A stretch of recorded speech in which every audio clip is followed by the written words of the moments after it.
नमस्कार।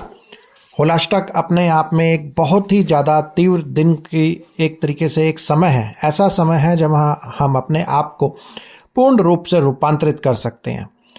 होलाष्टक फागुन मास के शुक्ल पक्ष की अष्टमी तिथि से लेकर पूर्णिमा तक के 8 दिन होते हैं और ये 8 दिन साधना की दृष्टि से बहुत बहुत ही खास हैं, बहुत ज़्यादा इम्पॉर्टेंट दिन है।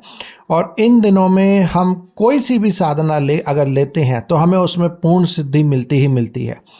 और एक तरीके से लिए हालांकि शुभ कार्य के लिए जैसे कोई विवाह, गृह प्रवेश, मुहूर्त, व्यापार आदि की शुरुआत के लिए ये दिन बड़े अशुभ माने जाते हैं, लेकिन साधना की दृष्टि से ये अनमोल है।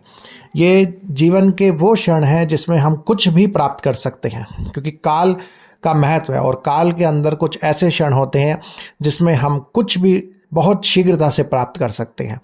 और ये वही दिन है, ये वही दिन है जिसमें हम अपने जो हैं एक तरीके से कुछ भी इस संसार में कुछ भी प्राप्त कर सकते हैं। तो इस समय होलिका के त्यौहार, क्योंकि एक तरीके से हमारे आंतरिक विकारों का भी दहन है। जो भी हमारी कथाएं हैं होलिका की या प्रहलाद की, जो भी कथाएं हैं, इसमें हमारे एक तरीके से आंतरिक विकार जो हैं उनका दहन हो जाता है।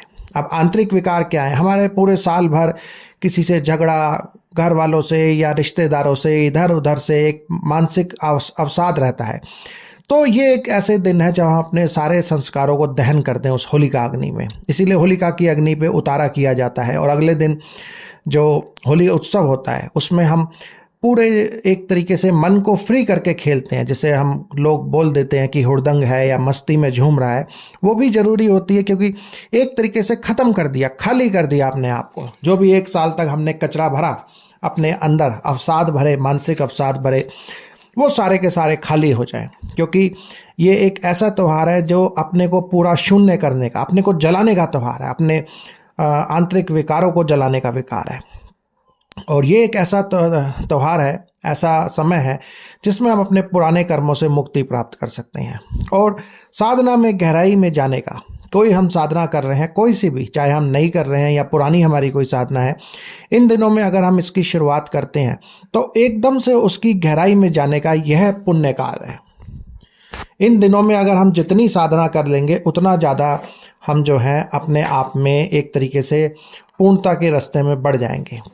इसमें क्यों होता है ये होलाष्टक विशेष? क्योंकि इसके असमय में ग्रहों की तीव्र ऊर्जा होती है।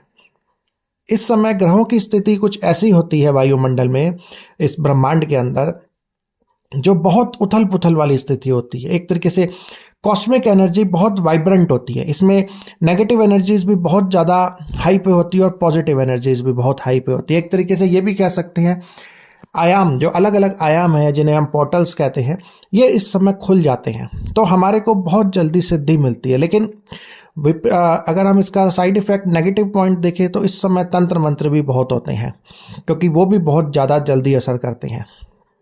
लेकिन जो भी अगर हम साधना इसमें समय कर रहे हैं, कोई भी ध्यान साधना या मंत्र साधना या शक्ति साधना, वो इस समय बहुत जल्दी से सफल हो सकती है। ये इतना ज़्यादा उन्नति का काल होता है और एक तरीके से ये एक हमारे कर्मों का शुद्धिकरण भी है कि हम होलिका अग्नि में अपने जो भी हमारा पिछला था उनको दहन करके हम आगे आध्यात्मिकता में बढ़े। होलाष्टक का एक और जो विशेष महत्व है वो ये है कि इसमें जो हमारा सहस्त्रार है, जो सबसे ऊपर का चक्र है, सहस्त्रार चक्र, जिसमें 1000 कमलदल है, वो हमें ऑटोमेटिक खुलता है। होली के दिनों में, होलाष्टक में ये जो है ऑटोमेटिकली धीरे धीरे खुलता है, एक तरीके से ऊर्जा प्रवाह होता है। इसीलिए बहुत ही गहन साधनाएं इस समय सफलता की ओर बढ़ जाती है, क्योंकि कुंडलिनी एक अंश जो है कुंडलिनी का, वो भी इसमें जागृत होता है इस काल में। और सहस्त्रार, सबसे बड़ी चीज़ है सहस्त्रार खुलता है। तो सहस्त्रार चक्र जब खुलता है तो वो हमारे को एक तरीके से यह कह सकते हैं कि बहुत विशेष ऊर्जा हमारे शरीर में प्रवाहित होती है। तो हम जो ध्यान करते हैं और मंत्र जपते हैं उसमें ये बहुत ज़्यादा जो है अपने आप को पावन कर देता है। एक ऐसी ऊर्जा हमारे ओर उठती है जिससे पूरा का पूरा हमारे को जीवन में बहुत जल्दी प्राप्ति हो जाए। इसीलिए इस होलाष्टक का हमारे को हर हाल में साधना के लिए उपयोग करना ही चाहिए, क्योंकि होलाष्टक में और सहस्त्रार चक्र जो जागृत हो रहा है वो एक दिव्यता की ओर हमारे को ले जाता है।